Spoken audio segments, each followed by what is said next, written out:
Ready? 3, 2, 1, start. Calcutta उच्च न्यायालय की 5 सदस्यीय पीठ ने पश्चिम बंगाल सरकार को चुनाव बाद हिंसा की सभी शिकायतों को प्राथमिकी के रूप में दर्ज करने का आदेश देकर ममता सरकार के इस झूठ की पोल खोल दी कि उनके राज्य में कहीं कोई हिंसा नहीं हुई। कलकत्ता उच्च न्यायालय का फैसला यह भी बताता है कि बंगाल पुलिस ने पीड़ितों की शिकायतों को सुनने से इनकार किया है।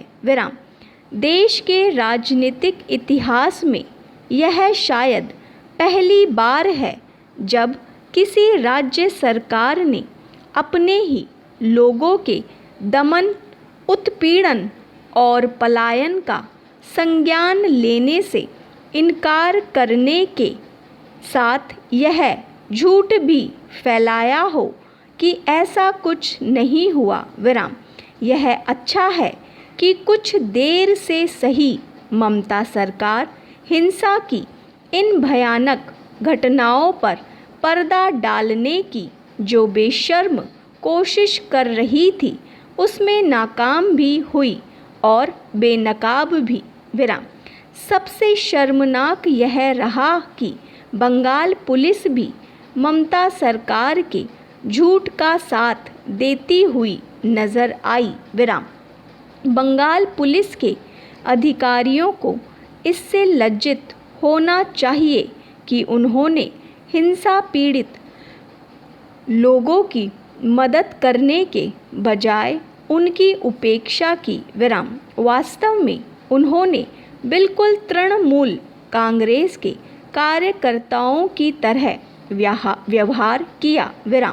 जिस राज्य की पुलिस सत्तारूढ़ दल के दास की तरह व्यवहार करे उससे कोई उम्मीद नहीं की जा सकती।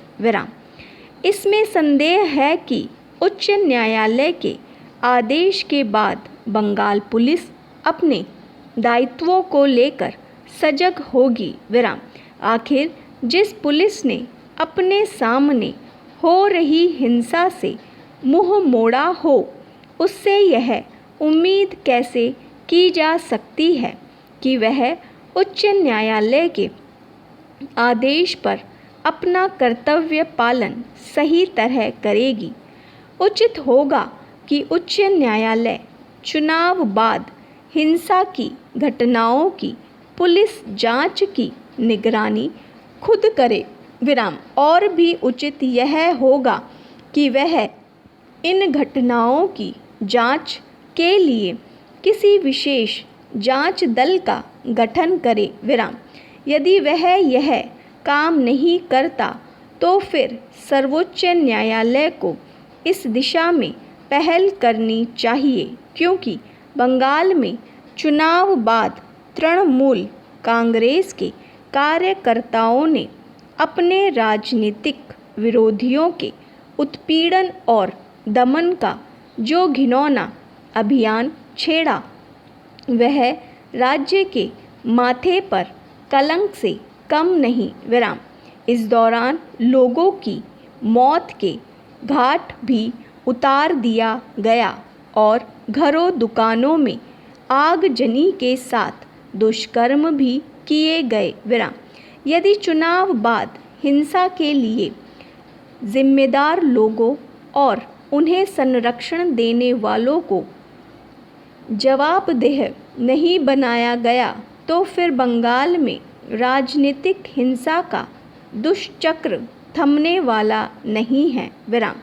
इस तथ्य की अनदेखी नहीं की जानी चाहिए कि तृणमूल कांग्रेस ने राजनीतिक विरोधियों को डराने, धमकाने और उन्हें कुचलने के मामले में वही तौर तरीके अपना लिए हैं जो वाम दलों ने अपना रखे थे। स्टॉप।